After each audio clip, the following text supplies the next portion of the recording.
We're back. We're live. We are back. We are blazed and confused, but very cartoon too. Yeah. We're on our way back from the pot shop. You know, weekend trip. Weekend trip. Every Saturday I take one. This definitely be a roadcast for sure. Hell yeah! But we are here again, talking about Survivor. So it's our second installment of Sensimia and Survivor. Man, you know what? There's a lot of shit to talk about. Fuck and yeah. there's a pun intended there. Oh man. So go ahead, kick it off, bro. it's like Christian came to fucking talk shit, do shit, and shit. Yeah. He fucking shit his pants. Has that ever happened in the history of Survivor? So anybody else? I think there's been one other time where one other person has accidentally shat himself. And I mean, so as an older man, after like the age of 34, I've never trusted a fart. Like, you never know. You can't trust a fart. No. That motherfucker is my age. He is 39 years old. He trusted a fart too long. No, facts. And then also taking the fact that too, like, he's out there not really eating shit. You know what I mean? Like, Coconut makes you have diarrhea. Yeah, anything he is taking in is probably like straight through him. Yeah, it's a nutrient. You know what I mean? Every bit of it. His body's probably like, what the fuck is this? Fuck yeah. It's like if you went to like straight carnivore or vegetarian diet out of nowhere, bro, your shit's gonna be crazy. Get your notes out so we have fucking yes, sir. Guideline, yeah. Hey, look, guys, I came prepared today. I got the fucking notes. He needs the notes. I've been listening to Survivor all fucking week. I got notes up here, but like I got the notes. I listen to all the podcasts. Rob has a podcast. Johnny Fairplay's fucking. They brought up Johnny. He said that, bro. Yeah. Like, yeah, my girl didn't get it. I was like, yeah, Johnny. You got to do the walk, the Fair Play walk. But I also get all the exit interviews. I get some extra interviews every once in a while. I listen to Andrea Bauke this week. Come up. This is from somebody who wants to be on Survivor too. Guys. Like I study it like it's a fucking book, and I don't even gotta listen to it or watch it. I literally listen to it all day at work. So I mean, the Lord, he's about. But he said Johnny Fairplay, dude. I too. Dude, and what's funny is on his podcast this week, he said that he got a phone call from a producer saying he got shouted out before he even fucking got to watch the show. Really? So I mean, they let you know. But yeah, look, starting Survivor. Yeah, I told you, look, guys, look. I mean, excuse my handwriting, but look, I told you I got the fucking. That's only episode 2. Fuck yeah! I got the notes.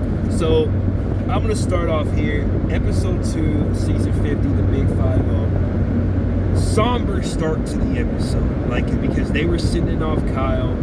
He just had to get pulled the end of the first episode. Very somber start. They were doing like a farewell cast off. Like they were on his tribe was on the beach watching him final farewell. And then the last Q, Kyle told Q before he left that like one of us has got to win. And then Q's like, he took that to heart and he tried to rewrite his whole brain. And he's like, I got a plan. I don't think Q did that right. Facts. When you said that, but when he said that though, in my head, I thought about the last episode. We were like, during our prediction episode, you were like, Q is a loose cannon. So I'm like, when he says he's got a plan, bro, I don't think he methodically thought about it all the way through. It's like he announces he's got a plan at the thought of that plan. Yeah. You gotta fucking work that plan through before. He strikes me as an impulse kind of person. Fuck yeah. Like he will jump on the impulse. So yeah, it was a very somber start. You know what I mean? Like, you know, it sucks that Kyle tore his Achilles tendon, but it's survival. You know what I mean? So I mean, but even doing that, he'll get another chance to play. They'll bring Kyle back. And there's a new core 4 on Batu. It's now Q, Rizzo, Kobe, and Stephanie. At least that's what Q said. That's what his core 4. I don't believe Rizzo's gonna make it any much longer than fucking Savannah really did. I think Savannah's about it. I mean, Savannah going home this week is a precursor to him going home next week. Okay, remember how you said that we were talking about last time that because Q and Kobe both don't have votes right now. Right. And if Vatu loses an immunity challenge, then that's automatically going to be 2 people that don't have votes. Now, with that being said, though, I thought that might be a problem for one of them. But with that being said, though, I feel like Rizzo still might be the boot because he don't pull his weight around camp.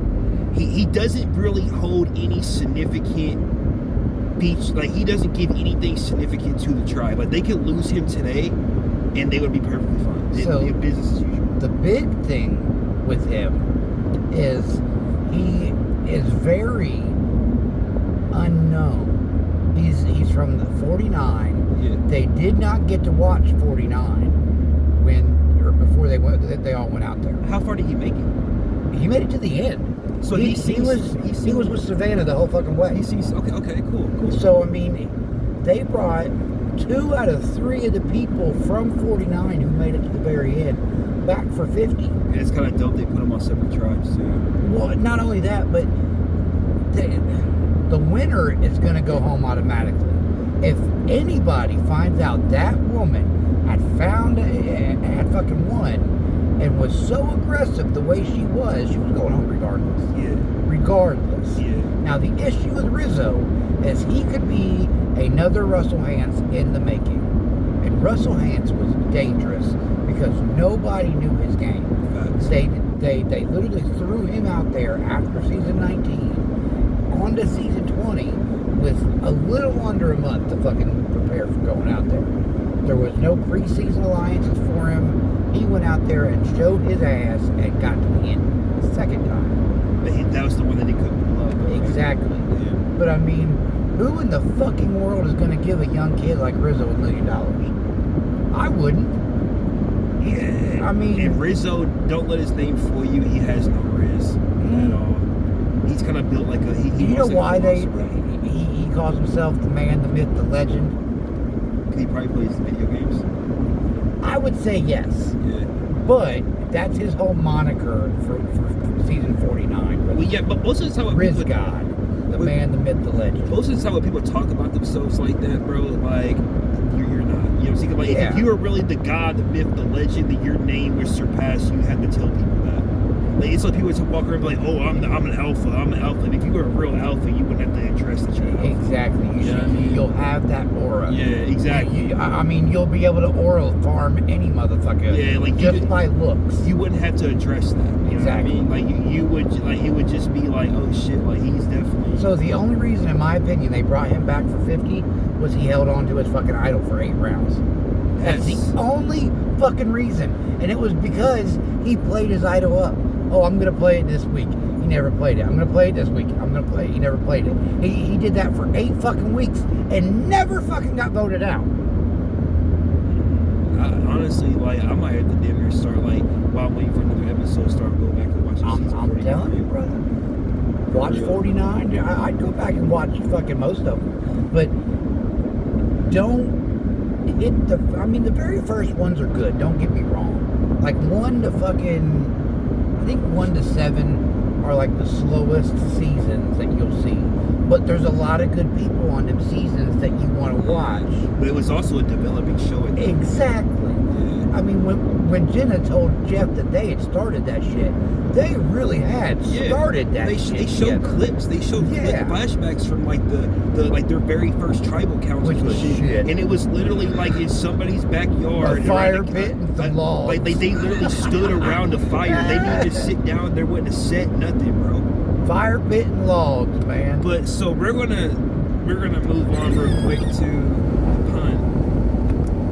Bruh, and I got this broke down in my notes just like this. He was so shitty. Bruh, shit his fucking pants.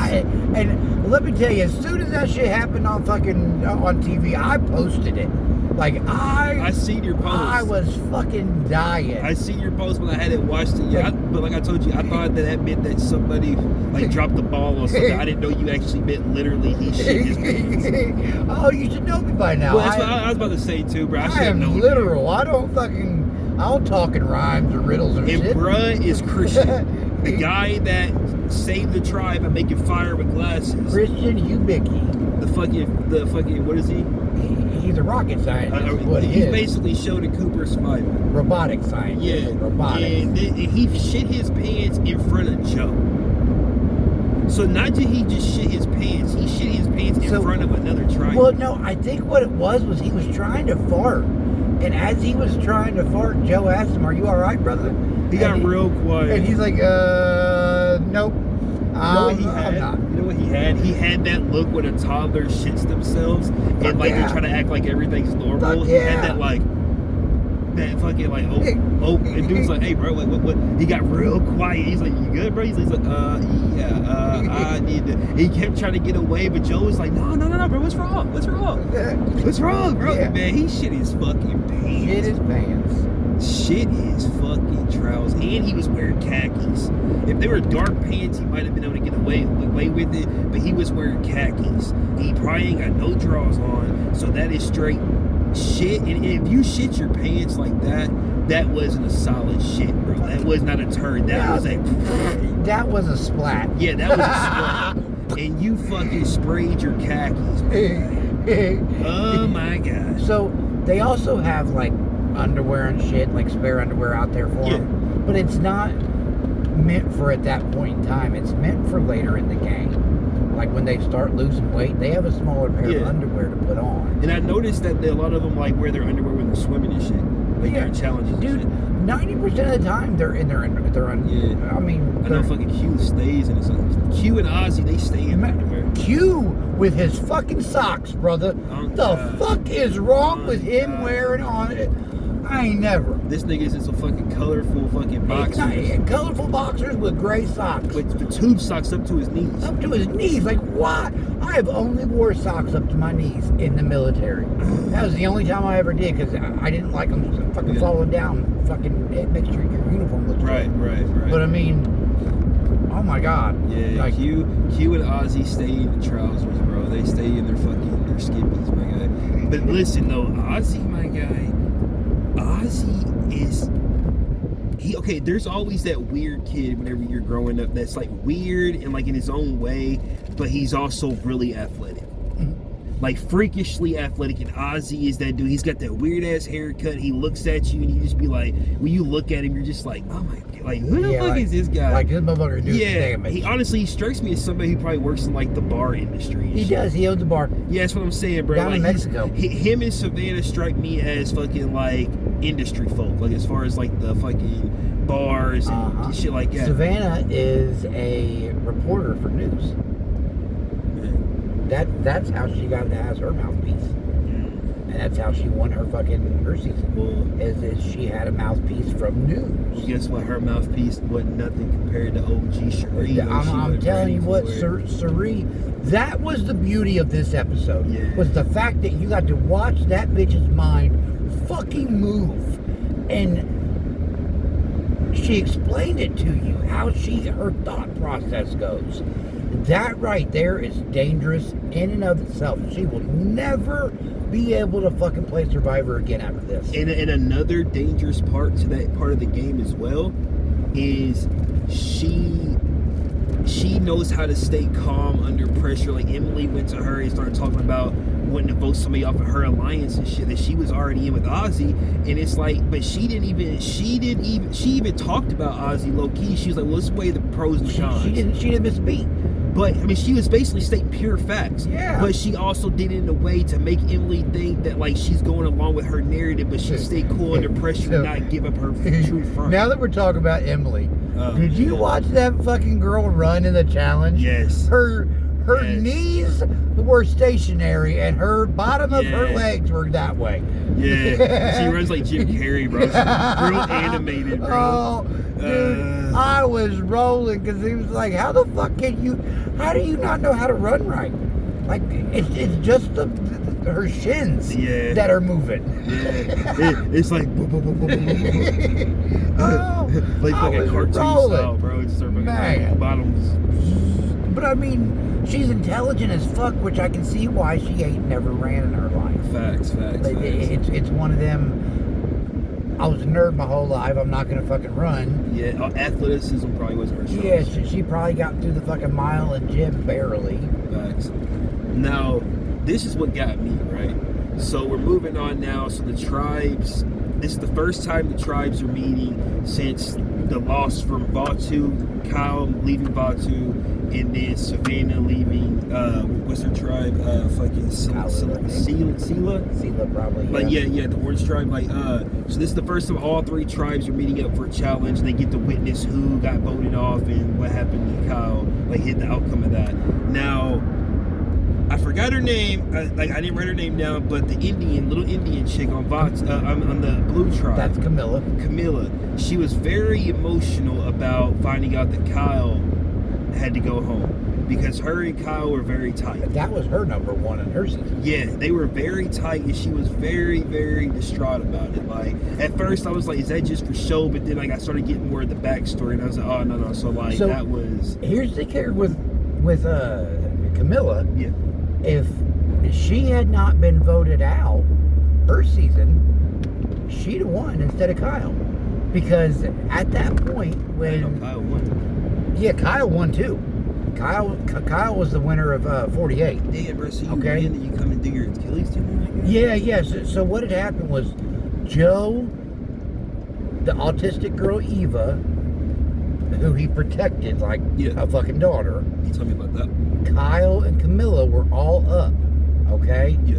Kyle and Camilla Camilla and Eva went into fire. Okay? Yeah. Camilla lost fire. Oh. Okay? So that's the only reason why Camilla was not in Final 3 instead of it being Joe, Kyle, and fucking Camilla. Yeah. But the problem with that is Joe and Eva had their fucking games so similar, and nobody wanted to work with them that much at that point, that whoever was third was going to get an automatic vote in there. Does that make sense? Yeah.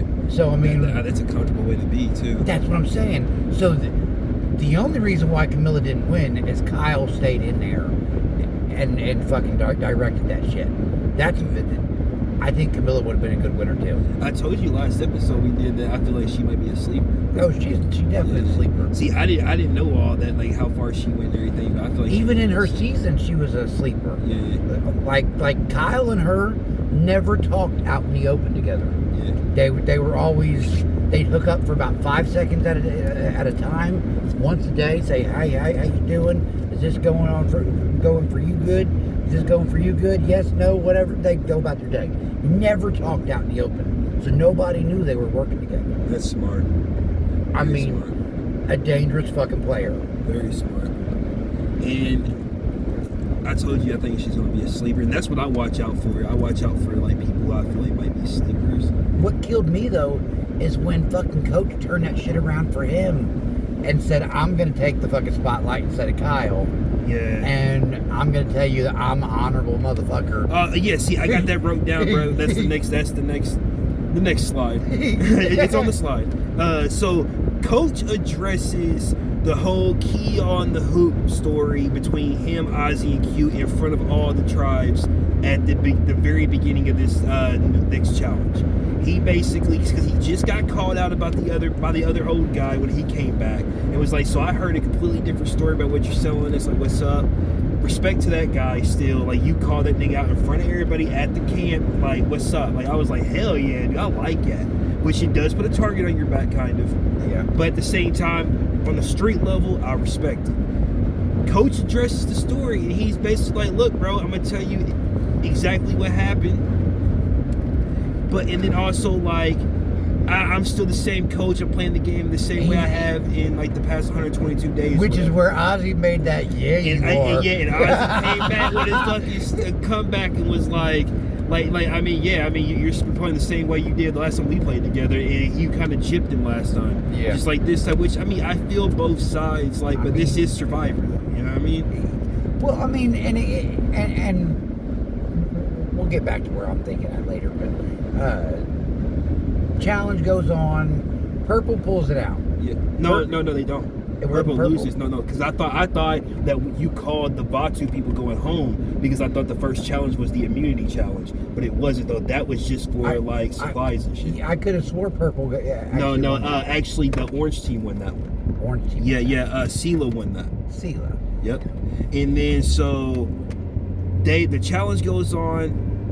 It's a pretty hefty challenge, bro. Fucking Jonathan handling those fucking snakes like a fucking monster. Man, not only Jonathan, but Colby.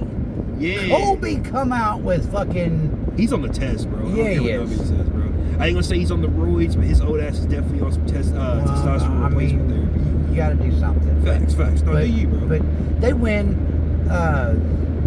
and then she goes back to her right fucking at the camp for a minute. Hold it, bro. This right here is crazy. I know where you're going. You're going with the whole Aubrey thing, right? Yeah. So, back at the Vatu tribe. What's her name? Her whole fucking... Genevieve. Yeah. Snake. I think she's a snake. She sees Aubrey starts talking about how she's getting real spacey, like just for being out there, not really having food and shit, and just like age is catching up with her. It's all these things, everything catching up with her. She's kind of like, I just need to take a minute and collect myself, gather myself. And she gets her bag and she's just walking around with her bag and shit. Genevieve sees this and thinks she's being real suspicious with this fucking bag. Now Genevieve comes up with the plot and gets everybody on board. I think she has an idol. I think Aubrey has an idol in that bag. That's only because she knew about the fucking boomerang idol. Exactly. She said that. She said, I think that she has another boomerang idol. So Aubrey goes off to meditate, do her thing, and Genevieve launches her offensive. With the whole fucking... With the whole team. The whole team's against fucking Aubrey, which is fucked up. Searches this girl's bag. Literally goes through this chick's bag. They even sent somebody there to talk small convo with her. Somebody watching down the trail. Somebody watching the camp down the trail. They're looking through this girl's bag. They didn't find a damn thing. Fucked up. And I'm just kind of like, bro, that is so fucked. But what's fucked is they were all against her. Yeah. What's even better, though, is Christian, and we're going to skip ahead because we don't want to make this a very long one, but Christian fucking... He sent her an idol. They did it too early, bro. Too early. I mean, that's the amazing thing is it's all about timing. And had they waited another fucking 24 hours, they'd have been able to be like, this one needs to go. Yeah. This one needs to go. They launched it too preemptive. Fuck yeah, they were too... Which, I mean, honestly, it was kind of a fucked up. I mean, literally just because you see somebody carrying their bag around, which, I mean, I get where you're coming from, but, like, that's fucked. Now, like you said, they did it too early. Christian finds a boomerang idol, and he has to send it to someone on another tribe, and he picks Aubrey. And that makes her day. Bro. But not only that, but when they have a tribe swap next week, it's going to set her up in a better position. Yeah. Okay. Nice. Now, do you think they're doing the tribe swap thing because they went through her shit? No, they're doing the tribe swap. That is always planned. Okay. Those types of things are always planned in Survivor. It's in your contract. It's so planned. Okay. Yeah. So I mean, they know it's coming. They can act surprised all they fucking want. That's a goddamn act. I mean, point blank, dude. Yeah. Okay, so now we're back at fucking... I forgot the Blue Names tribe. I'm sorry, guys. But we're back at the Blue tribe. Jonathan spearfishing with his Aquaman ass, bro. Out there, big, muscular, fucking... Yeah, dude. Watch him dive off the side of the fucking cliff in the water. He's out there like fucking shit. Spearfishing. So Coach is like, I'm a gangster. I'm a joiner. I'm gonna come out there with you. This old ass nigga, and he just said something before he went out there talking about like he realizes that he's not a spry young bull like he used to. Fuck yeah, and he goes out there and gets leg cramps. He must not did his yoga that morning. So did you see that Jonathan thought he was like doing some kind of yoga in the water though? Yeah, bro. Yes, bro. He almost let him drown. Like he was sitting there snorkeling, spearfishing. All of a sudden he goes on his back and just goes straight limp, like a board, like a plank. And Jonathan's like, the fuck's this guy doing? Like, you good, bro? Like, you collecting yourself? What's up? No, he gets cramps in both legs. Why? Because he's not a spry young bull. Hell no. Bro. And all the sugars and all the water, you're dehydrated. Yeah. You're depleted. You're fucking hungry. You're old as fuck. You're old as fuck. Like, I mean, you're just not that way. And it might anymore. be karma for your quote-unquote honorable place. Karma's a motherfucker. But he has to get rescued because Jonathan said that they have boats in the area Always. just in case that they have to be there at rapid response. There's rescue divers. Because when Kyle hurt himself, I know the show spliced and shit.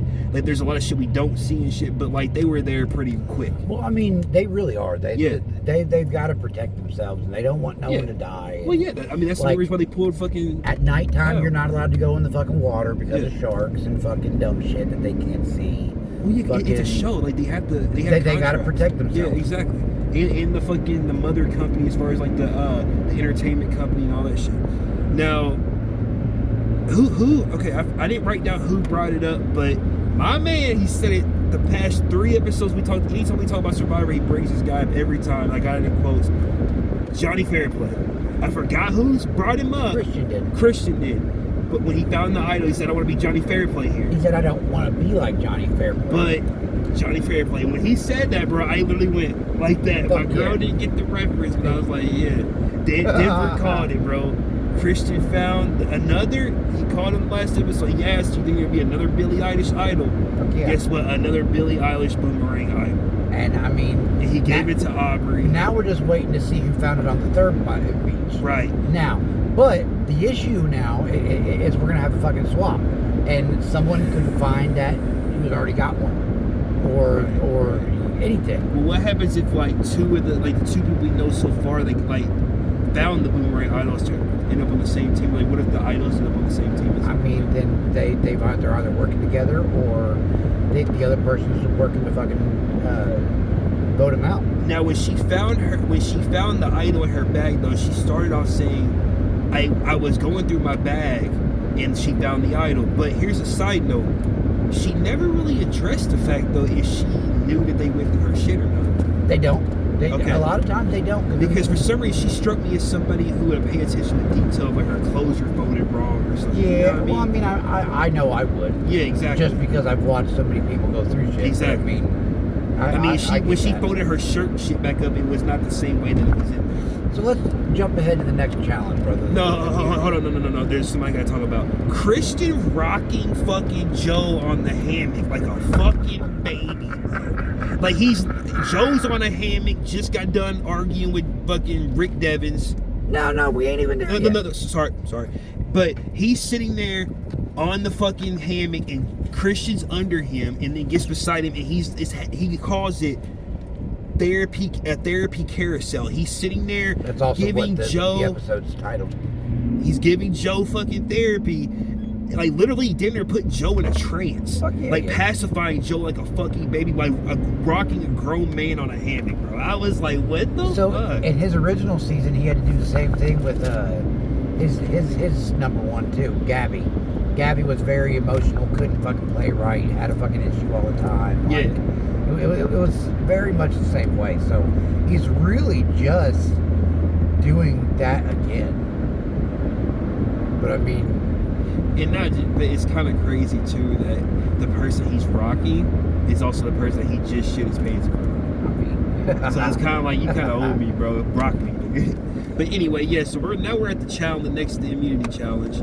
And let me tell you what, like, we're gonna jump forward just for a second, but we're gonna go back to the beginning of the challenge. Ozzy he got fed up, bro. He got very fed up, like, during the last part, that snake part, when they had to do the cords and shit, like, work as a team. I think we're now on the fucking rings, where they were throwing the rings. The rings was on the first one, wasn't it? Because the snake one was for the immunity. That was the second part.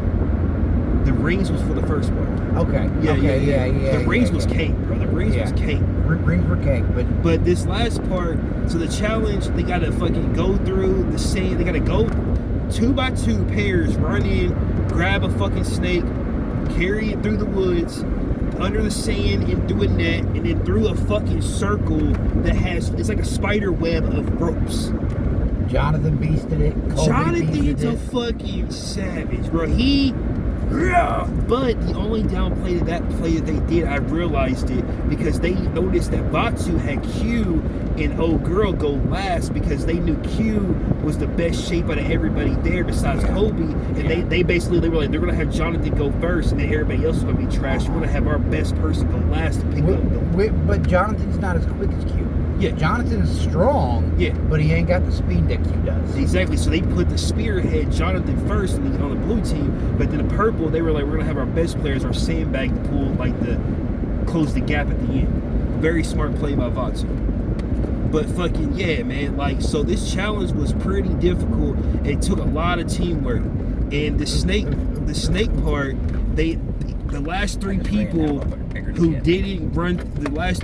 who didn't actually do any like the physical part. They call this the puzzle part. I get. Well, not really, because Ozzy was in it. It was puzzle. Yeah, but it was like it was a snake maze, and they had a ring around a ball, and they had 3 strings off of it, and they had to work in tandem. That would be so fucking easy, in my opinion. Somebody had to take point and be like, okay, everybody just balance.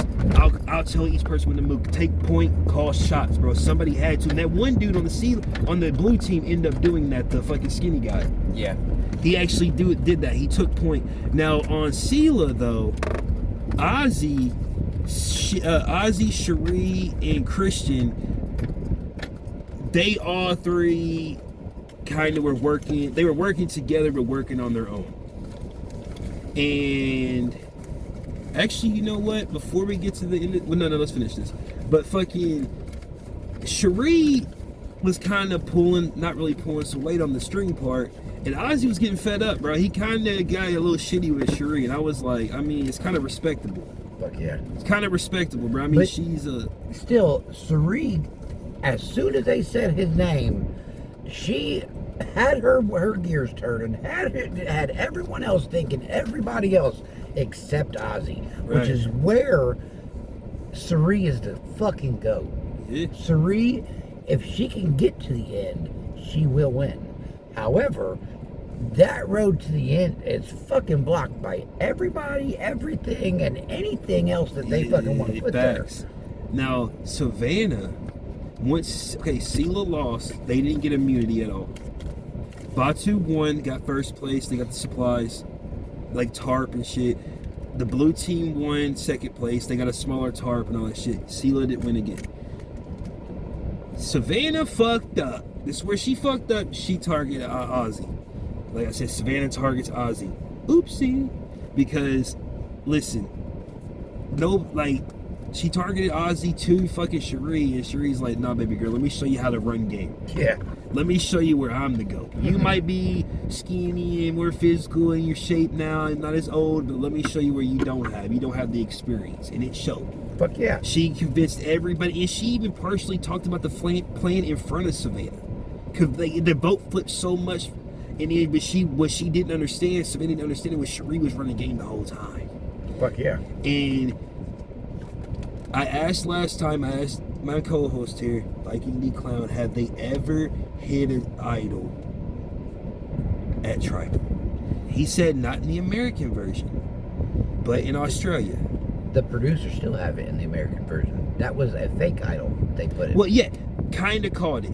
But fucking Rick Devins, bro, plants a fake fucking idol at Tribal. What was beauty was Christian falling down. Bro, the fucking Oscar goes to fucking Christian because he tells Christian about this plan for a fake idol. And he's like, I might need some help on this. Christian falls on purpose. While they're all, after Savannah's been voted off, dude's ready to plan it.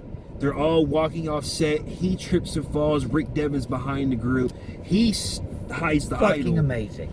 Christian sells this fall so well that I almost didn't catch it the first time. And it's just like nobody knew. Alright, sorry about that, guys. Had a little bit of brief intermission. You know what I mean? Had to take care of some business. But we were talking about how the Oscar goes to fucking Christian, which I agree. Yes. Christian was amazing this week. Devins too. But next week is where the shit gets fucking different. Right. When they switch up tribes, and they got different relationships coming out, and different shit gonna work out wrong. And I mean, definitely gonna be a mix-up. It's gonna be like it's a nice... almost guaranteed that Ozzy will burn his idol. You think so? Almost guaranteed, unless he comes up with someone that wants to work with him. But I mean, 90% of the people don't like Ozzy. Do you think they're gonna split up Cherie and Ozzy? So 9 times out of 10, they don't. After they fucking choose the original teams, Yeah. they don't go back through and like choose your teams. It's all about chance at that point. It's all about luck. Who you get to run into, who's on your team. It's all about who grabbed the right buff. Right. Which, when you asked me what a buff was this week, dude, I laughed. Yeah. Because I know you don't know what that is. I don't. But everybody else in Survivor does. I mean, like... You're new to it, though. Yeah. Yeah, I mean, you're new to the terminology and shit. So, I mean, Hold on, it is guys. what it is. Okay, there we go. Turn this switch a little bit. Sorry, guys, having a little bit of... These Rodecaster kind of... But you can't play with honor and trust. You're gonna lie. You're gonna fucking cheat. You're gonna do everything short of stealing. It's Survivor, bro. They get the... I mean, because after a certain point, you merge. No, wrong one. After a certain point, you fucking merge anyway. So, like, you can still have alliances, but at the end of the day, it's a dog-eat-dog world, bro. Yeah. And that's where I personally feel like where Coach is coming from, but just don't be selling that you're just honorable guy. He might say honorable. Honorable's balls. Very dishonorable. Yeah, that don't work. Nah, but man, yeah, I'm just really like, I think my predictions next week is if Ozzy burns his idol like you said he does, he's gonna be out the next episode. I mean, if that mix-up goes not in his favor, if he don't play his idol, he's gonna go home, and Genevieve will have a fucking idol. But he has two. He's got an extra vote. No, and he an don't. idol. He gave that to Suri. With the extra vote? Yeah. Oh, he did, didn't he? He gave the block. He fucking did, didn't he? So, I mean, yeah, he don't have two no more. He's got the one. I'm worried about him fucking making the same mistakes again and fucking going home with the idol in his pocket. And because he's got the boomerang idol, right? Yeah. So, and it's a boomerang idol, so like he said, Genevieve will have that fucking idol if he gets eliminated. So if he doesn't play it, bro, it's just, we're creatures of habit. It's immediate. Yeah, and like he fucking went home last time. They made emphasis on that, bro. So like, I don't know. But at the same time though, Ozzy's gonna be another one of those, I feel like, also that when it comes to actual ability as far as challenges and shit, he's gonna be like Jonathan, like where he's gonna be seen as a threat. Because I'm sorry, when he gets in that fucking water, bro, he's a fish. Yeah, he is. This dude is a fucking fish. Like during that fucking key challenge, bro, when he jumped in that water, bro, he's been that every season he plays. He's not a human. He's a fish that's playing human, bro. He's a fish man from fucking One Piece. He's basically Neymar from fucking Black Panther, bro. He's a fucking and he's quick in the water, bro. Like, it's almost like air is his second nature. Jonathan, when he dove in that motherfucking water, and he literally just swam down and I mean, it was bro, it one stroke, bro. Savannah did the same thing, but it wasn't as impressive in my opinion. It wasn't as clean. Like he's made for this fucking game. Jonathan, he's made for facts. more, in my opinion. Ozzy is too. Ozzy was always made for this game. Man. In fact, I'll tell you who's even better fucking suited to the game. Tyson Apostle. I don't know who that is. He's another big name dude. Like, if I see this face, I'll buy it. So I watch throughout the week, every week, starting Thursday. I watch the reality after show with Johnny Fairplay, and Gabe Ortiz and Bobby Goodsby. There's a couple of them. Wayne Mimit. We're all the Cincinnati boys. Yeah. Okay, and then I go to Rob Has a Podcast, which is nice and bullshit, and you know what I mean. And then you get Tyson Apostle with the pod is spoken, and he is that smart ass motherfucker I enjoy. He's not mean like Fairplay, and he's not all censored and nice like fucking like Rob Sesternino, but he's gonna make fun of you. He's gonna talk shit, and that's what I love about the community. Survivor's community is so fucking diehard. Okay, and I'm going off on a rant from all these fucking posts I'm seeing from this week, and about how people hate how the game's played now, and how all the bullshit goes. I'm kind of with Fair Play's opinion, is we didn't hate the game. We needed better casting. Casting was shit. But 50 has hit so fucking hard. I don't see where anybody in the Survivor community is bitching about it being a horrible fucking show. But this is also the season of the fans too, though. The fans had nothing to do with the votes. I'd almost guarantee. No. Let's be honest. I mean, these votes that they're saying, yeah, they're making the fucking shit better, but it's not good enough, in my opinion. It's all about what CBS wants to ramp up. Yeah. How big a fucking game can they make it, and how close to Big Brother can they make this? Like, we touched on that last week. Like you were like, do you think the votes from the fans are actually? Which I mean, I do think they play a part. But I mean, we gotta look at it from an entertainment perspective. Like you said, CBS and all that shit, they're gonna do what's best optically. So they definitely do look through the highest votes and be like, okay, I feel like this will be better. This will be better optically for this, or kind of like how when Kyle got hurt, he wanted to stay, but optically to cover their own ass. No, but you gotta go, buddy. Yeah. You know what I mean? I mean, it's just how it goes. So, yeah. No, I do think though, you gotta remember, Survivor's still an ongoing show, so it's still developing. In season 50, from all the seasons that I've watched all the way through and shit, which I mean, there's several. Season 50 seems like... He said several, you guys. That's a Survivor joke, brother. Don't even get me started. Don't even get me started. He said several. How much is several? Do you know how much several is? Well, few is technically 3 or more, right? Okay. So several, if I had to guess, I don't know if I would say 4 or more, or like, or I'm also thinking that like the beginning of SCV, like 7. Yeah. So I'm not really sure. So in 47, yeah, there was a guy named Jelinski. All right, and this motherfucker, he thought that several meant 2. Yes. So that's not what several means. And then it was just a big old thing. So now several is a big old thing in fucking Survivor. Yeah. Now they used to making a joke about like, he ain't watching. No, like, it's a big thing in Survivor. Bro, that's crazy. Go back and watch 47. You'll be this motherfucker. But like, or 46, I think is what it was.